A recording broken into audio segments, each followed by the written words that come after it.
Hello everyone, my name is Khushi Arun and I'm 100% sure that if you are a girl and you have been out on roads by yourself, you must be relating to this video.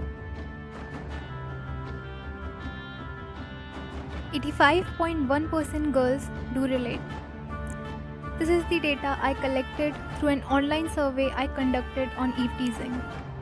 Girls begin to witness this abhorrent act from the age of 5 and there is no end limit after this.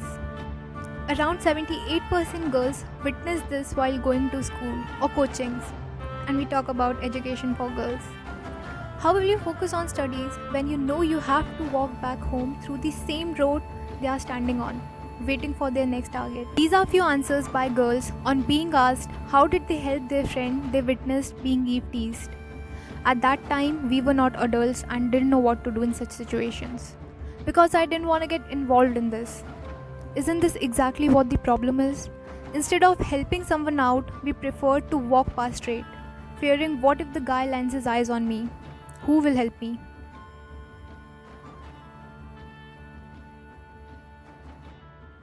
We change our route or just look down and walk straight, which gives them the courage to keep doing what they are doing.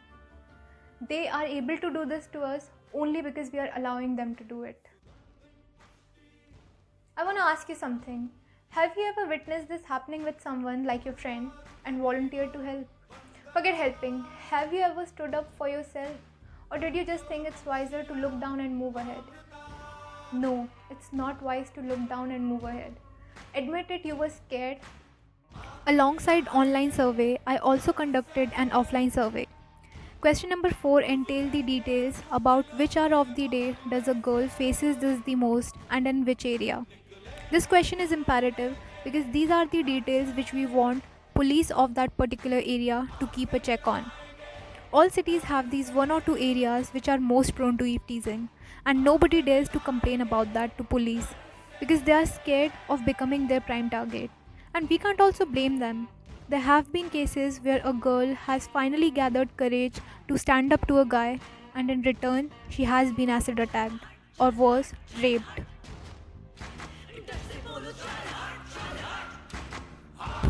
Here, I completed my first bridge by depositing the survey details conducted in Bareilly to Civil Lines Ladies Police Station and urging them to increase police force in required areas. One thing I would like to mention here is that police is willing to help us more than we are willing to seek help. We just need to bridge the gap between us, and that's what Bridge to Freedom is all about.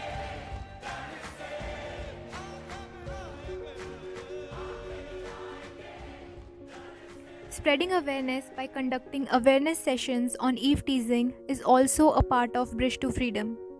A lot of times, girls are in oblivion that they don't even realize that what they are facing is eve teasing. And it's not just wrong, but also a punishable crime which could get the guilty an imprisonment of up to 3 months. This is also a fight against acceptance. Acceptance of being eve teased because it happens with everyone.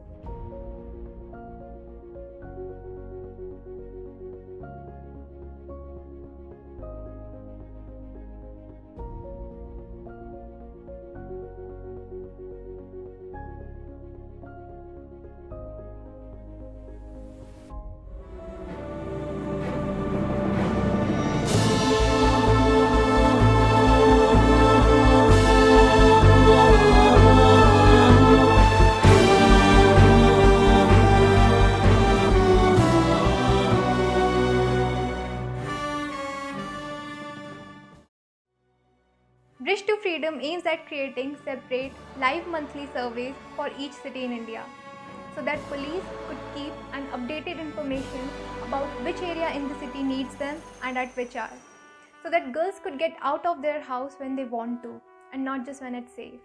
I know it's a slow process, but we can do it. One street at a time. Thank you.